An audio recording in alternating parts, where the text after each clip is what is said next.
آمنت بربكم فاسمعون قيل ادخل الجنة قال يا ليت قومي يعلمون بما غفر لي ربي وجعلني من المكرمين وما أنزلنا على قومه من بعده من جند من السماء وما كنا منزلين إن كانت إلا صيحة واحدة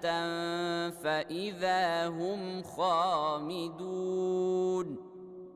يا حسرة على العباد ما يأتيهم من رسول إلا كانوا به يستهزئون ألم يروا كم أهلكنا قبلهم من القرون أنهم إليهم لا يرجعون